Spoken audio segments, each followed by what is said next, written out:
going on, guys? Got an awesome tutorial for you today. Before we talk about that, I quickly want to mention a bunch of new presets, plugins, and transitions just dropped on my website, MediaMonopoly.co. So if you want to save time, get a bunch of these fast-paced energy effects for Premiere. And if you missed the weekend sale, you can use this code on the screen here to still get that 15% off at checkout. Now to the tutorial. All right, guys, today we are going to be talking about some fast-paced smooth editing effects. Some of these are featured in the new Kodak Black purple stamp music video that just dropped. Pretty cool one if you guys haven't already seen this.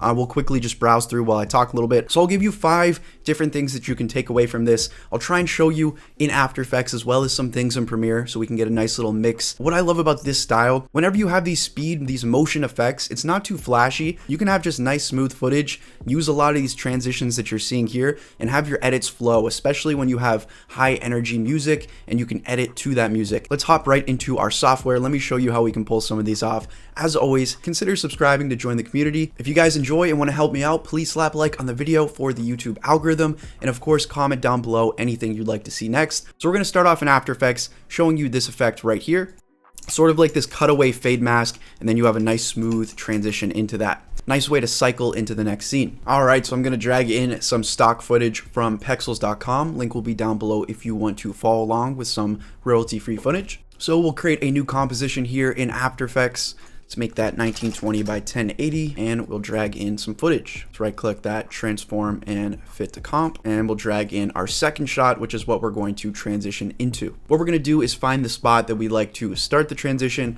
where our subject here gets wiped away.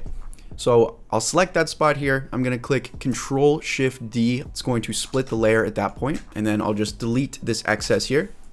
So what we should have is just a little rough cut from our first shot here into our second. What we're going to do now is create a mask. And this doesn't have to be fancy. You don't have to do a bunch of crazy tracking. So you want to find the spot where you want your mask fade to start. So maybe right about here. So again, click that and Control-Shift-D. And we'll right click and name this fade start, shot 1, shot 2. So on your fade start layer, we're going to go and just grab our pen tool. So you can click G, or in the top, go ahead and select that. And let's just draw an easy little mask around the outline of our subject here. And go ahead and connect your mask once you're done. So what we should have here is a mask that's not fully tracked, and the mask is kind of popping that over on top of our footage. So what we want to do here is click on our mask. You want to click M on your keyboard to show the mask. So right here. And you want to change that mask right here where it says mode from add to subtract. So that way it cuts away what's in the mask instead of cutting away what's outside of the mask. You see how it's sort of a sudden cutaway? What we can do is, with those mask options still open, and expand them a bit more there. What you can do is grab this underneath clip here. So shot 1, and just drag, give yourself a bit more space. And you can actually just use the opacity of this clip to control the fading in. So you see if I click T with that layer selected to bring up opacity, and I kind of just change that slider, that's how we can have that sort of fade in effect. So what we can do is create a little keyframe. So we'll set this at 0 off rip, or sorry, we'll set this at 100 off rip, keyframe the opacity, scroll a tiny bit, set it to 0. So that's how you can get your little fade in of the next scene. So all you need at this point to complete the transition is a bit of transforming. So we want this top frame to sort of fly towards the camera to zoom into the next scene that we have popping up here. And to do that, it's super easy. First off, you want to click toggle switches and modes down here until you can see your 3D layer switch. Make sure all of this is checked on here, this little 3D cube. Once you've done that, you can now transform each of these layers in 3D space. So you see, if I toggle that on and off, you're getting a lot more options here, specifically a third axis. So this is your X axis, your Y axis. This third one that pops up is your Z axis. So you see, if I grab that Z axis and just pull it to the right, you can have that screen move towards you in Z space. And see, you can also grab the axis like that. So what we're going to do is just keyframe it. So we'll start here and we'll keyframe the position.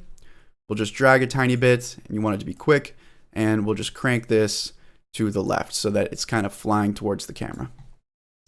So we've created a little keyframe where it sort of just shoots away towards the screen like that. And you see how mine has this nice motion blur? You want to enable your motion blur switch as well. If you don't have motion blur enabled, that's what it's going to look like. It's a lot less natural.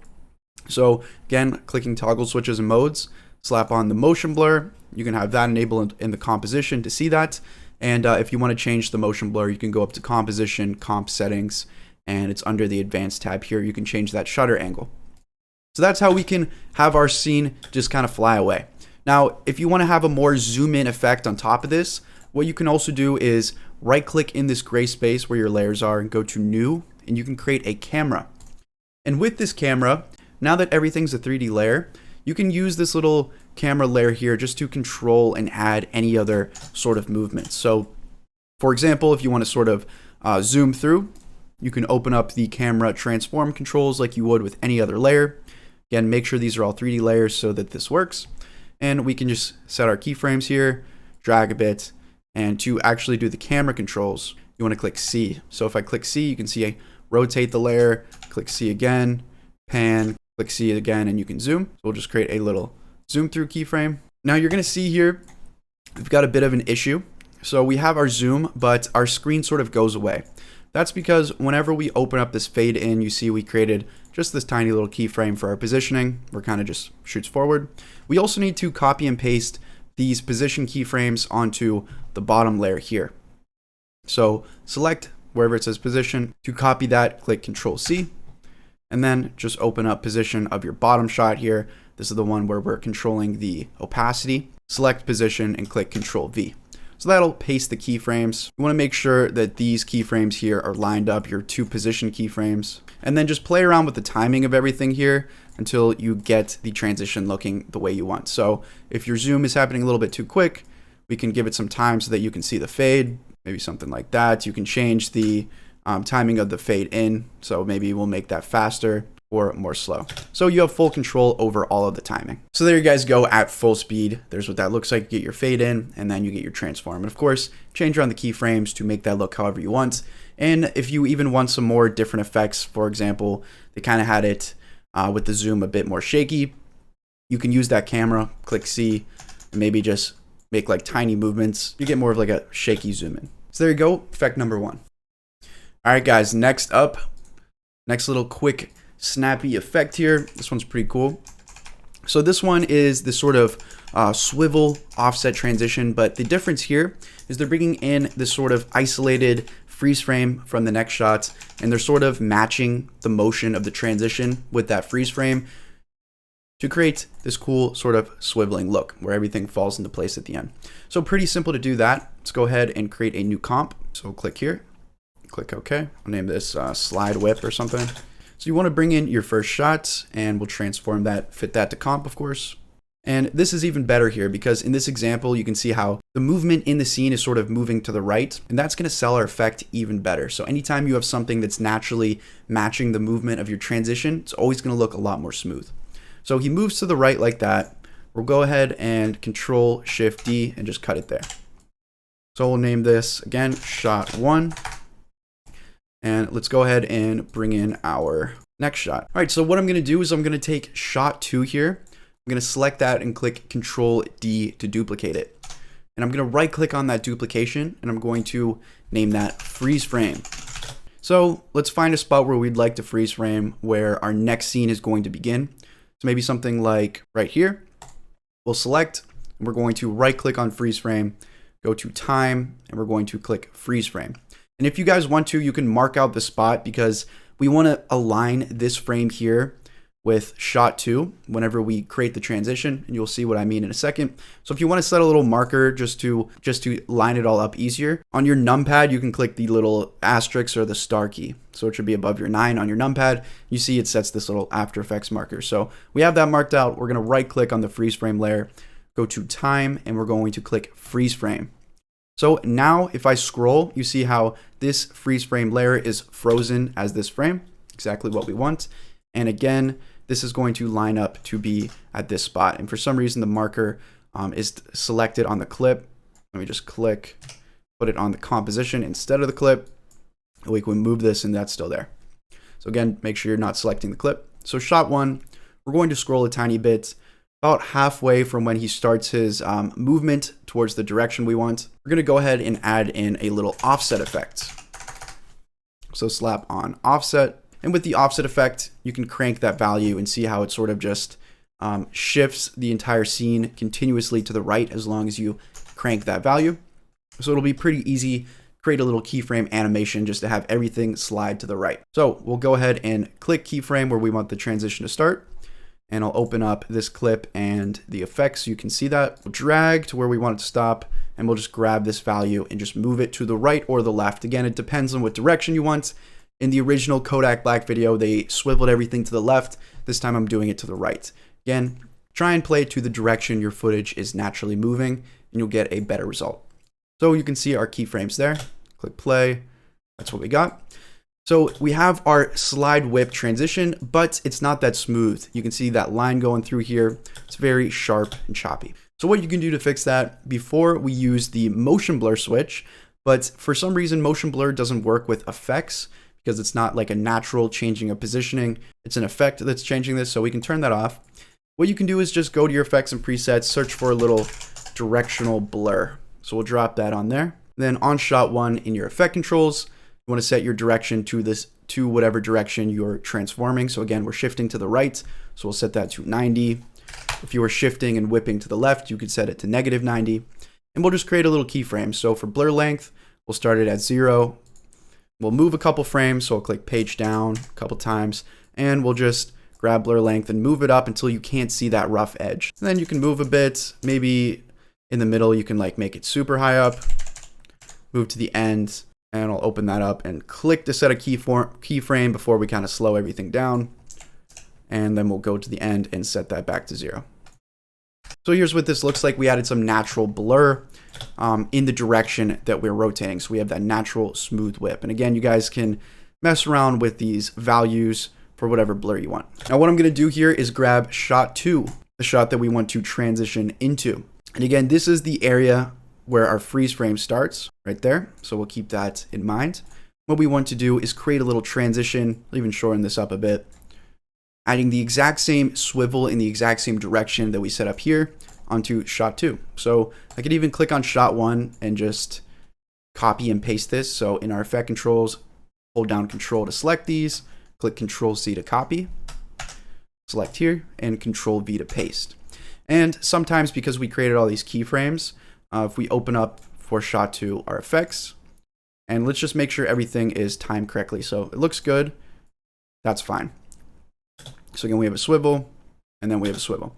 So let's go into here, and about halfway, let's kind of move shot 2. Instead of starting at 0 for a directional blur, let's just have it already blurred up like that. So you can seamlessly sort of stitch these two shots together. You see if I go slow, this is where it changes, but it's pretty hard to tell because we're adding in that motion. Now, another little side note, whenever you add that directional blur, sometimes if I toggle transparency, it'll sort of blur out these edges. So if you want to fix that, you can just select your clips, click S, just scale until you don't see that. Same with this one, you see those edges, how they're kind of cloudy. Select, click S, scale that a tiny bit up. So that fixes that. Again, seamless little change, you can't even tell. And to cover it up even more, what we can do is add in that freeze frame. That's why we did this at the beginning. So we'll drag in our freeze frame, and if we click play, you see we want to isolate the subject here. So we'll select our freeze frame, we'll click G to bring up our pen tool, and we'll just kind of make a little mask over top of this. So we can see our subject kind of poking through. All right, so connect your mask so you can see what that looks like. You guys can click M, add any feather if you really want, just don't overdo it so it looks all cloudy. Maybe like 2 pixel feather, that looks fine. So here's what that looks like. You click play, it should swivel, freeze frame should pop in, and it should go like that. So whenever the shot 2 transition ends, so right here, we're gonna end our freeze frame, and you can see freeze frame, and it pops into position perfectly onto our second shot like that. See how it lines up, and that's why we picked that spot out. That's why we marked it up, made our keyframes all end in the right area so that you can have those nice little seamless transitions. And then what you can do to end this all out so that you don't have this sort of freeze frame image just floating here the entire time, you can add some motion onto the freeze frame to make it match or even hide the switch in scenes. And then we can even have the freeze frame swivel in so it's not just kind of floating here the entire time everything's swiveling. To do that, instead of doing the offset, we'll just give it a bit of transform. So again, at the end, you want it to line up right there. So we'll go to the end here, and we'll go open up our transform for freeze frame. And we'll just make sure we set a keyframe here because we want the ending position to be exactly how it is, where it all ends in that position. Then at the beginning, we can go and just kind of move this over to wherever we want. So maybe we want it to slide in from the left. We'll just drag it all the way into the left. So you get something like that. If you want it to be faster, you can again change the timing of the keyframe. So you want it to not be such a slow slide in, move it faster to those keyframes, and you'll just have a little snap like that. And then you want to add some motion blur so it's not so much of a stiff kind of transformation. So again, toggle switches and modes and motion blur, enable that. And you can see immediately how that thing changes. And of course, you guys can transform this any which way you want. Maybe you don't want it starting from there. Maybe you want it starting like right here. And it'll slide in from the right, or any other thing. You could put the position down here. There you go. So you guys have a lot of room to sort of take this methodology that I'm showing you with seaming things together, adding motion blur, transforming things, and really make it your own. You can even rotate, put the position down. You can get a bunch of really cool different variations. All right, guys, so from here, I'm going to actually switch over into Adobe Premiere just because I want to show you guys that all of these effects that I'm showing you, you can do in either Premiere or After Effects. I do prefer After Effects for working with motion blur because you do have that camera effect and you do have that motion blur switch, which are unique to After Effects. I also think masking is a lot easier with After Effects, being able to zoom in. So I do prefer After Effects, but you can actually create the exact same stuff in Premiere. So let's show you how to do something like this, where we have our scene kind of stretch, opens up like this, and then zooms forward. So in terms of splitting this shot into two, you want to find the spot where you would like to start the transition, click, and we want to click Control K just to split the layer at that spot. Now on this second part here that we just split, we're going to hold down the Alt key on our keyboard. We're going to click and drag up. So we're creating a duplication of that exact clip in a video layer above. Now on the top part here, we're going to select that, go up to our effect controls, and in this opacity section, you see how you have these different masking tools, free drop Bezier and 4-point polygon mask. We'll click that one, and we're just going to position this mask so that it's sort of going halfway through our screen. So like that. So what we did was just create a little mask. You can't see any change, but if I was to hide the visibility of our layer 1, that's what we've done. Let's go ahead and click on that mask, click Control C to copy it. We're going to click on the bottom layer and click into our effect controls and then Control V to paste it. It's actually select opacity, Control V to paste it. There we go. So on here, we're going to go ahead and click inverted. And then let's swap the visibility. So we'll hide video layer 2. We'll show video layer 1. So there you go. We've just isolated each half of the scene. So I can turn on both visibilities. Everything looks perfectly normal. Or I can do one at a time. And you see we've got something like this going on. So super easy in terms of isolating. That's why I picked this one to show you in Premiere, because the masking wasn't as precise. Of course, you could do all the freeze frame stuff, everything I've showed you previously. The big key here is adding our motion blurred transformation and zooming. So to do that, instead of adding a camera or a motion blur switch, you want to search for the transform effect. So under distort, there it is, drop it right there. And then in your effect controls, you can see we can create a simple little keyframe where the two halves of the screen just sort of slide off the screen. So we'll select the top. For position, we'll set a keyframe. We'll move a couple of frames, so maybe 1, 2, 3, 4, 5, 6, and we'll just move this over. Now you see how it's kind of messing up because of the mask. To avoid that, to actually move just directly the half, let's click Control Z to undo that. We want to nest both of these halves again. So right click on the top and nest. That'll lock everything that we've done here into here. So if we click, you'll see there's no mask in the effect controls. This is just purely half a screen nested in. And we'll do the same with the bottom. Right click, see in our effect controls, there's our mask. But if we nest it, now it's locked in. So that's how you can sort of alter a clip and then lock it in without having conflicting things happening. But either way, again, let's drop transform onto our new nested clip. Again, at the start, keyframe position. Let's go 1, 2, 3, 4, 5, 6. Slide it off the screen. There you go. So we create a little animation just like that. Then again, key to making this realistic motion, we want to add motion blur. So in the transform effect, if we click here, go effect controls, you see all the way under here the shutter angle value. We can just crank that up and you can see we can add some realistic motion blur. So super easy. That's how you can transform things around in Premiere. with that realistic motion blur. Either way, let's click on that clip, click on transform in our effect controls, click Control C to copy that effect, bottom, effect controls, Control V to paste. Let's just drag to where that keyframe is. So again, 1, 2, 3, 4, 5, 6. And instead of it transforming to 35, you see if I grab that value, we want it to go to the right.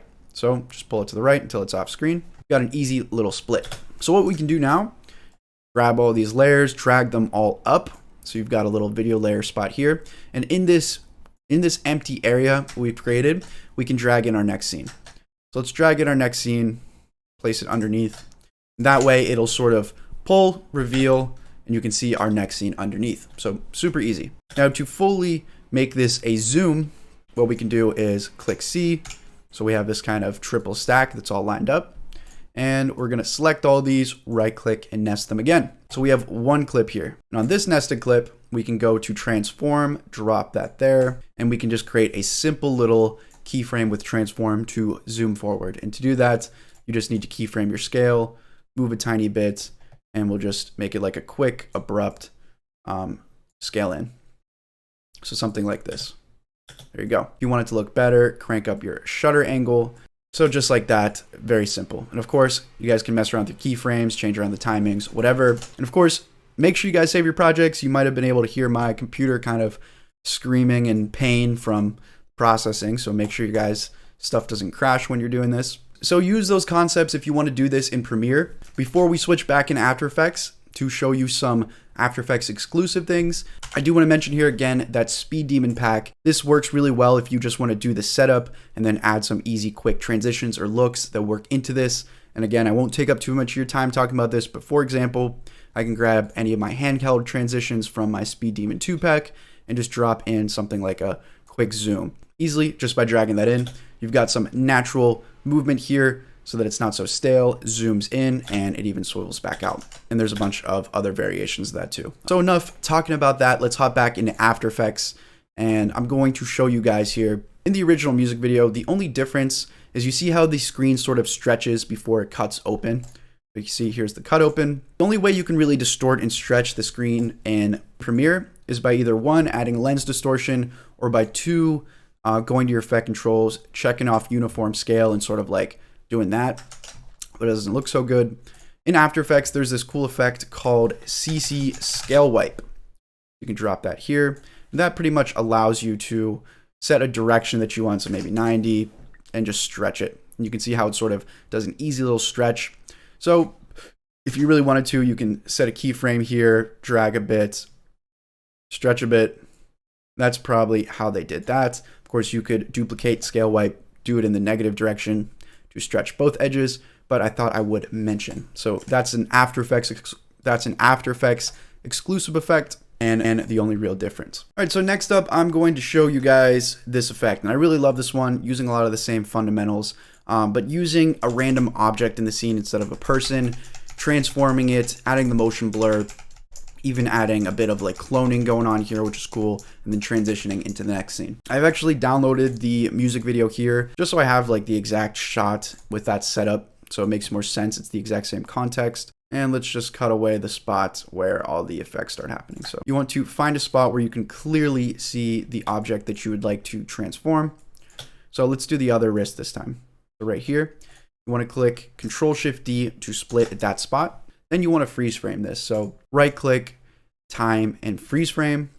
This bottom we could drag out so it's not only the freeze frame. And on our freeze frame, let's right click and name that freeze watch. And bottom, we'll just name this shot 1. So on freeze watch, again, we want to isolate now. So we'll grab our pen tool and we will go ahead and just create a little mask around the object that we want. Now you guys don't see anything, and that's because we added the footage underneath. If I was to hide the visibility, here's what that looks like. So you guys can mess with your mask here, click M, and you can add feather if you want. We'll add like 3 pixels of feather, show that back. Now from here, we can transform this any way we want. You can drag it out, it'll last forever. We'll go to toggle switches and modes here again, and might as well make this a 3D layer just to give us some more transform options. And of course, we want our motion blur on. Pretty simple, just go to transform. At the beginning, set your keyframe, drag a bit, and let's scale, rotate, Maybe you don't need this to be a 3D layer, so we'll check that off. Scale, rotate, and essentially just have it in the center. Maybe something like that. You can see how I have it sort of rotating off his wrist. So once you have your transformation down, it's pretty easy to apply the transition. So we can just double click on this watch here. It's going to open it up in a layer. So pretty easy, it's just not flying around. And what we can do is just click G again and just create a little mask inside of the object here that we'd like to transition through. So we're going to cut away the circle parts, and that's going to sort of reveal the next scene.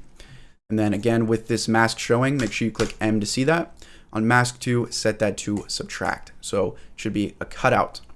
Add a tiny bit of feather there maybe.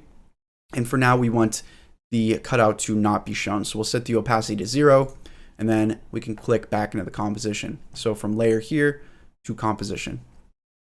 Now, if you go to your mask controls, again, clicking M, you can use this mask opacity and set a keyframe. So you can keyframe here, drag to the end, put that up to 100. So it'll sort of fade, and that part that we want will open up. So what we can do from here is we can place our scene 2 right there, right where it starts to fade away. So let's go to, just drag in some more footage. You guys will be able to see here. You want to make sure that your transform here is scaling so that it sort of flies off the screen. So let me just scale it up. I'll drag a tiny bit and maybe just scale like this. And there you go. Created a simple little pop out and then scale up. If you guys want to see the next scene in your object or your watch or whatever, let's name this shot 2. We'll drag this in a layer above.